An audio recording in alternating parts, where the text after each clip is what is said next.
Coming up next on Citrus TV News Live at 6, SU welcomes more gamers after the Arch levels up. Liam Crowley reports on the new esports room. And it's make or break for some Democratic candidates at tonight's presidential debate. Who to watch out for from Ohio tonight. And find out how Chipotle is serving up more than burritos to its employees. News Live at 6 starts right now. Live at 6, your campus news leader. And welcome inside our Citrus TV studios. Happy Tuesday. I'm Jonah Karp. And I'm Lilia. It was a chilly day with some sunshine on campus, but those rain clouds are rolling in. Here to tell us more, our weather anchor Adam Sperling is in studio. Adam?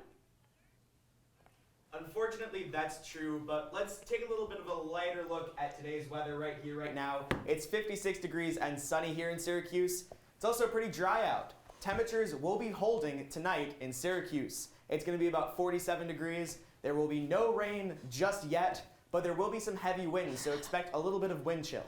But when you wake up on Wednesday, it's still going to look pretty nice. Heavy winds, but you're going to need to prepare for some PM rains. Now I will have your Wednesday rain forecast in my full weather forecast. Jonah, Lilia, back to you.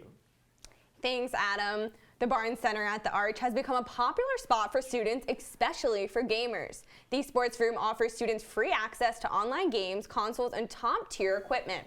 Citrus TV's Liam Crowley has more on what the facility means for the gaming community at SU. Thanks, Lilia. For students at the Barnes Center, the esports room is making video games a lot more accessible. Earlier today, I got an in-depth look at the facility's gaming room. The Barnes Center's esports room is bringing students video games at a state-of-the-art level. For Syracuse student Ethan Garcia, he says the room is essential for esports growth. I think it's like a major improvement because now people of all different types, anybody that goes to Syracuse or ESF is able to use that facility and use what we offer to people. And you're not going to have systems like these in any room, any dorm, anywhere else really, because they are very expensive. So getting to use them for free and getting the full experience is absolutely wonderful, and we encourage all people to come and try it. And it's not just Syracuse students. The Barnes Center's esports room is getting national attention. Yeah, and it's even the word's gotten out to people from other campuses and even high-end officials in the esports industry. We've definitely gotten a lot of buzz from basically the entire country about our esports room. It's very high-end, state-of-the-art, and people are very happy with what we have, and people are excited to see what we're going to offer in the future. Garcia says the ultimate goal of the room and the program is to bring people together. So basically the entire goal of esports on campus, whether it be the esports club or Rex esports room, we are trying to appease and appeal to an audience that is very uncatered to on campus. And so with the creation of this room, we've definitely seen growth of people coming together and enjoying this space. But our goal in the future is to make this even bigger, even better, even possibly an even bigger esports facility. And we're hoping to see that growth show that Syracuse has what it takes to compete against the best of the best in the nation. Garcia hopes to see esports continue to grow on campus. Now, the esports room at the Barnes Center is open every day and is free to use with an SU ID. Garcia also said he hopes that the esports room will help grow Syracuse's esports team as they prepare to compete in collegiate esports leagues. Lilia, back to you. Thanks, Liam. The Department of Exercise Science will soon have a new home. It'll move its operations from the School of Education to the Falk College. Vice Chancellor for Academic Affairs Michelle Wheatley says the transition creates an opportunity to increase collaborative work across disciplines. The cross-campus will move take effect in July. Also on campus, a week from today, the university will welcome back a distinguished broadcast journalism alum. 1991 graduate Marcus Solis will be a guest at a university lecture on the state of the news industry. Solis is a reporter at WABC in New York City and has been there for some of the most important stories of the past 20 years, including 9/11, the Sandy Hook shooting, and the Boston Marathon bombing. The talk will take place at 7:30 next Tuesday in Hendricks Chapel. And two ESPN reporters behind an in-depth investigation into former Olympian Conrad Mainwaring are sharing their stories at Newhouse today. The writers spoke to over 40 men who claim they were sexually assaulted, coached, or charmed by Mainwaring. Mainwaring is an SU grad who worked in residence life and has been accused of molesting over a dozen boys in the Syracuse area. He was arrested this summer for charges of sexual battery in Los Angeles. Also, students on South Campus now have the chance to cut down on waste. Syracuse Sustainability Management has launched a composting program to reduce the amount of organic material being thrown away. So far, the fall program has composted over 520 pounds of food scraps, which has exceeded their expectations. Hurricane Dorian devastated the Bahamas last month, and last week a former SU basketball player was there to help. Eric Devendorf visited the Bahamas and handed out supplies to people there. Devendorf told CNY Central it was, quote, a humbling experience. And Governor Andrew Cuomo announced that $5 million will be made available for New York colleges and universities. This is the third round of the Energy to Lead competition to lower the carbon footprint and reduce energy. The announcement is yet another piece of Cuomo's Green New Deal, the most aggressive climate change program in the country. New York State's plans to reduce greenhouse gas emissions by 85% by 2050. New details on that hit and run from last Saturday. Jason Quackenbush was hit by a car shortly after 11 p.m. on October 12th. The car crash happened on the Parkway Route 370 near the railroad bridge. The driver was in a 2001 Nissan Altima and was heading east on the Parkway. Quackenbush remains in critical condition at Upstate University Hospital. If anybody has any information, deputies have asked that you call 315-453-3051. A woman in Seneca Falls has been arrested after holding a service dog up for ransom. Kelly C. Race was charged with stealing and threatening to kill a Yorkshire Terrier until she was given $800. Race has denied the allegations. And Price Chopper is recalling several cheese products at its store due to possible metal contamination. This includes the Price Chopper on Erie Boulevard. The company is voluntarily recalling white and yellow American cheese from Great Lake Cheese at its Price Chopper and Market 32 supermarkets. Items that use these cheese in their deli markets are also being recalled. These include their breakfast sandwiches and cheeseburgers. Price Chopper is asking customers to return these products to the store for a refund.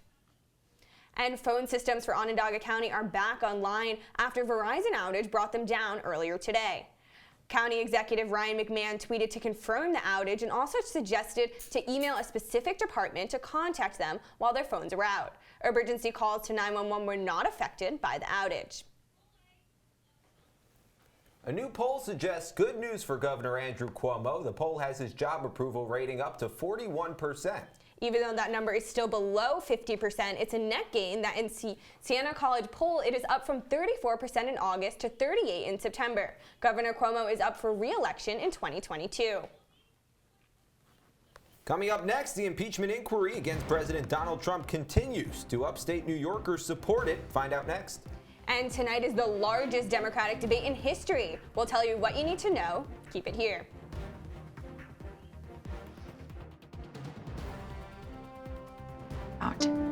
It's not something you buy. Or something you take. In fact, there's only one way to get it. It has to be given to you, freely. It's consent. Because sex without it isn't sex. It's rape. Consent. If you don't get it, you don't get it. It's on us to stop sexual assault. Learn how and take the pledge at itsonus.org. Leaving hot coals improperly extinguished can cause a wildfire. Hey guys, it's Smokey! It looks as if Smokey is going to use the drown, stir, drown, and feel technique. After the first drown, a good start. Next, another drink. And finally, a close feel. Is it cool? Okay. Yeah. Hey, Smokey, catch! Oh, my bad, Smokey. Only you can prevent wildfires.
You're watching Citrus TV News with Jonah Karp, Lilia Wood, Adam Sperling, and Liam Crowley. Citrus TV News.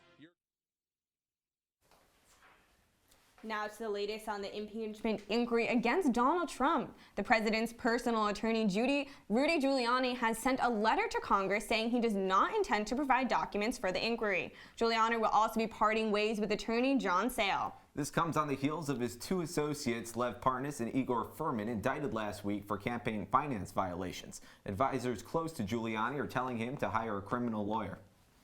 According to a poll published by Siena College this morning, upstate New York voters are supporting the impeachment of President Trump. 55% of New York want Trump to be impeached, with that number down slightly to 49% in upstate. Trump flipped 14 counties in upstate New York in the 2016 election that previously voted for Barack Obama. In September, nearly 75% of New York voters gave Trump a negative job performance rating, his worst of the year. And the largest presidential debate in modern history is happening tonight. Bernie Sanders makes his first debate appearance following a heart attack. Sanders will share the stage with frontrunners Elizabeth Warren and Joe Biden, along with 9 other candidates. The debate is taking place at Otterbein University in the swing state of Ohio and airs on CNN at 8. Investigators are searching for the cause of an explosive device that went off in an elementary school in Montana this morning. There were no injuries after the device went off in the school's playground right before the start of classes. The Lewis and Clark Sheriff's Office says no one was there when it went off. So nothing that created the urgency or anything this morning. We don't know what time this thing exploded. So, but what I do know is it did not explode while there were students there or while there was faculty there, which is a good sign. And nobody got hurt. So if they found it at 8:20 this morning, the kids had been on the playground. Clark County Sheriff Leo Dutton says no threat was made against Rossiter Elementary. The FBI is assisting the Bureau of Alcohol, Tobacco, Firearms, and Explosives and the Montana Highway Patrol in the investigation. To the latest in Turkey, Russia is moving troops into northern Syria to separate the Syrian government and Turkish forces. Turkey is now on its 7th day of an offensive attack against Kurdish forces. Russia moved into these forces after President Trump pulled U.S. forces out of northern Syria, leaving Kurdish forces open to Turkish invasion. The Kurds made a deal with the Syrian president to allow the Russians to shield them from Turkey. And the president of the Bulgarian Football Association has resigned amid racist actions from Bulgarian soccer fans. Some Champions League fans have allegedly attacked English soccer players and made Nazi salutes and monkey chants. The president of the Champions League says they need to wage war on racist fans. In a statement, the president and the UEFA says they are committed to eradicating this issue. Also, France is expected to approve a bill that would allow single women and lesbian couples to access in vitro fertilization. French law currently only allows IVF treatments for infertile heterosexual couples. France's healthcare system would then cover the cost of reproduction procedures for all women under 43. The bill has passed the National Assembly but still needs to go to the Senate for debate. Coming up, free guac is not the only perk Chipotle employees are getting. Find out how Chipotle is investing their workers' futures. And our weather anchor Adam Sperling is in studio with the full weather forecast. News Live at 6. We'll be right back. I messed up the first one so bad.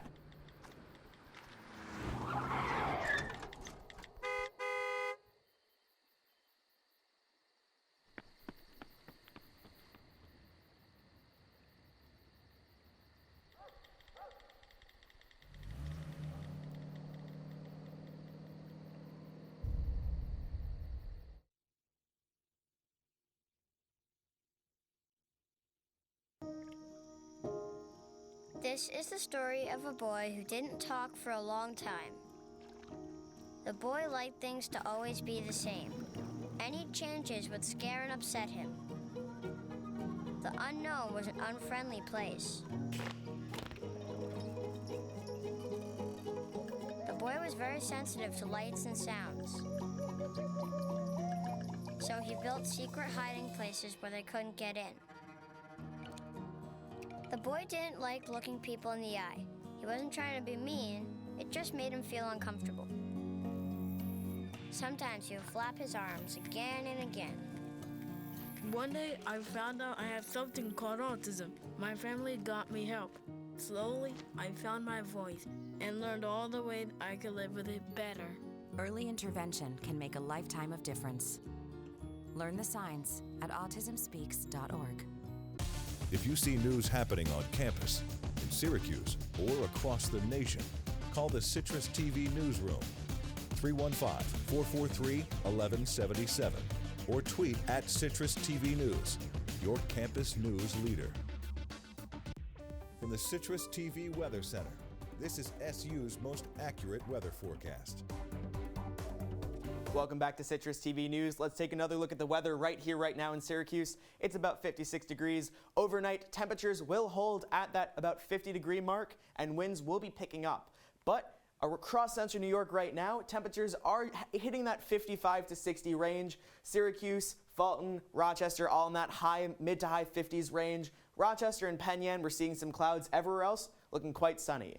But we're not going to be seeing that sun for long here in Syracuse, because Wednesday we are going to be seeing some rain all throughout the afternoon and evening. By 9 a.m. it's going to be 56 degrees. We're not going to be seeing much rain down here, but 12 p.m. it's going to be 62 degrees. Rain is going to start to pick up at that point. By 3 p.m., you can almost positively see some rain, which is going to stay around most likely through the rest of the night and into the rest of the week, unfortunately. Thursday, we are going to be seeing some rain, 50 degrees, 42 degrees is our low. It's going to be raining all day on and off. Friday, we're going to be seeing a high of 49, low of 36. It's going to be chilly for the start of Parents' Weekend, but we aren't going to be seeing any rain. Jonah, Lilia, back to you. Chipotle says they will pay for its employees to get business or technology degrees at some colleges. The company says employees who have worked there for at least 120 days and a minimum of 15 hours per week are eligible for the program. Employees can choose from 75 degree programs at 5 colleges. The program starts on November 15th. The car company Hyundai is now investing in electric and self-driving cars. The South Korean company is putting $35 billion in the project. Car companies around the world are investing to design and develop electric vehicles. The company says it expects to develop the technology by the year 2025. Speaking of electricity, those Astros are scorching hot, right, Tom? Hey, you're not kidding, Jonah.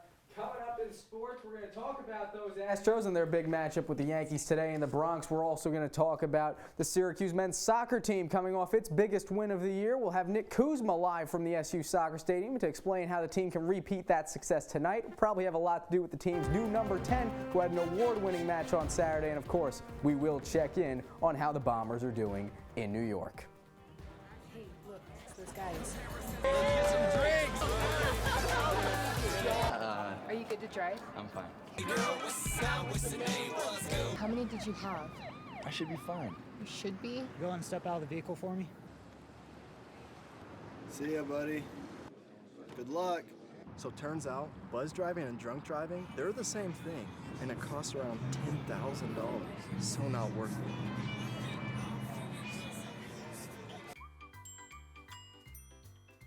Fancy pants peanut butter? A big screen television? You haven't even bought a sofa yet. A motorcycle? When your father finds out, he's gonna flip his shoes with 2 buckles? What do you even need 2 buckles for? Mr. Big Shot, buying whiskey shots for everybody in the bar. From the looks of it, I'd say nobody even remembers. Feed the pig. Come on, it's not that hard. My big man fingers are having a problem with these little tiny buttons. Whoa, watch it there. Your blood pressure's gonna go through the roof. Tell me about it. I'm trying to learn how to get it down. Instead, it keeps going up. High blood pressure can increase the risk for heart attack or stroke. Learn how to keep yours at a healthy range. Ever hear a voice command? Just say text barbershop to 97779. That's not what I said. Just give me that. Now my blood pressure's up. I see you mobbing over her. Let's go. Let's mob. Let's crawl. Let's crawl. Let's crawl. Hey, yo, we mobbing. Come on, girl. Let's crawl. Hey, yo, let's crawl. Hey, yo, let's crawl. Hey, let's crawl. Hey, yo, let's crawl. And now, your Citrus TV Sports Report. On Saturday, the SU men's soccer team got its biggest win of the season, a 4-3 victory in Chapel Hill over number 18 UNC.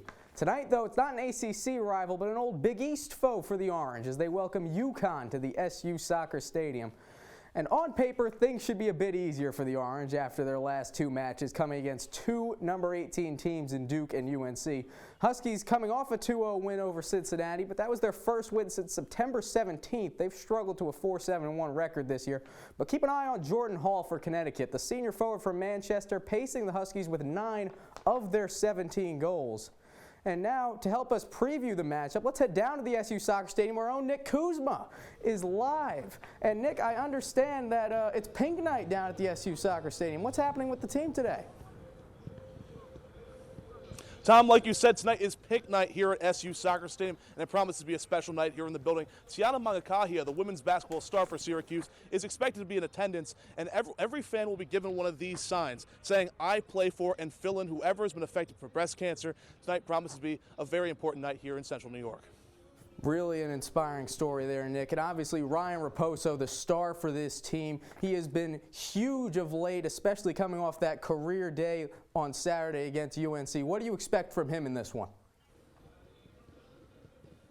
Well, I think that's what everyone's wondering. How in the world can Ryan Raposo possibly top his 3-goal performance against UNC? It was his first career hat trick, but I do expect the now reigning ACC Offensive Player of the Week to outshine even potentially his last game. I expect him to get at least 1 point. He's the best player on this team for a reason, and I expect him to be the catalyst tonight here against UConn. So, Nick, if Raposo is supposed to have a good game, does that mean the Orange get their first back-to-back wins of the season? No, it's hard to predict scores in soccer in particular. I'm going to take Syracuse 2-1. I really like them in this matchup. They have all the momentum coming in from that win over number 18 UNC. UConn, a much weaker opponent, not from the ACC, which is arguably the best soccer conference in the country. So I expect Syracuse to win this one, like I said, 2-1, and firmly go into their last 4 games, which are all against ACC opponents. Nick Kuzma live from the SU Soccer Stadium for us. Enjoy the match, Nick. And we mentioned it, but it warrants repeating. Ryan Raposo just seems to be getting better and better by the match, and that's exactly what he did last week in Chapel Hill. Put on a career day. His first career hat trick coming against the number 18 Tar Heels, while tallying an impressive 6 points on his way to ACC Offensive Player of the Week honors, as Nick mentioned. The Ontario native continuing to improve by leaps and bounds for this Orange team, leading the team with points with 17 on the year and goals with 7. No wonder his number had to be changed from number 23 to number 10, because he has just been instrumental in terms of scoring goals for the Orange this year. And now, guys, we talked about it before, the ALCS Game 3 underway in the Bronx as we speak right now. 2-0 Astros, middle of the 5th. Luis Severino got banged around a little early, gave up a couple of homers, one to Jose Altuve, one to Josh Reddick, but both solo shots. So the Yanks halfway through the game right now looking to rally against Garrett Cole, who has been his usual dominant self. Tom, you're a Yankees fan, right? I am a Yankees fan. Thoughts on today's lineup? I have a lot of questions as to why you would put Brett Gardner in the 3-hole when Gleyber Torres is hitting .400 in this postseason. He's been the MVP for this team thus far, and Brett Gardner has been struggling mightily, and he hasn't done anything yet today. It begs the question why he's there and not Gleyber. Do you think they're going to win? It's tough. Cole has been pitching. I really want them to win. But Cole has been pitching very good of late. He's just striking out guys left and right. He's just missing bats. Unless you can get Garrett Cole out of this game, the Astros are going to hang on and win. Real quick, Tom, what's your soccer prediction tonight? My soccer prediction, I like Knicks. I think 2-1 is probably the way to go. The Orange are probably the better team in this one. UConn will probably put up a bit of a fight. We mentioned Jordan Hall, those 9 goals. So expect it to be a close one, but I think the Orange pull it out. Awesome. Thanks so much, Tom.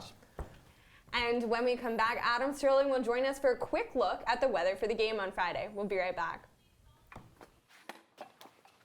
Did you hear about the pony with a sore throat? He was a little horse. Can I tell you a cat joke?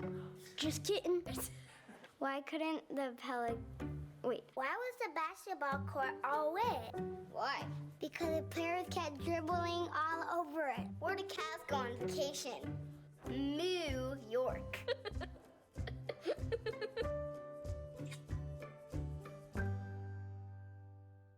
When I was in foster care, I never knew when I would have to move, so I always had my suitcase ready to go. Then one day, I was adopted. My new parents opened their hearts and home to me. My parents cook my favorite breakfast for me every morning. My parents take me on trips I never thought I would go on. They gave me a home and an even better reason to use that suitcase. My parents aren't perfect, but they're perfect for me.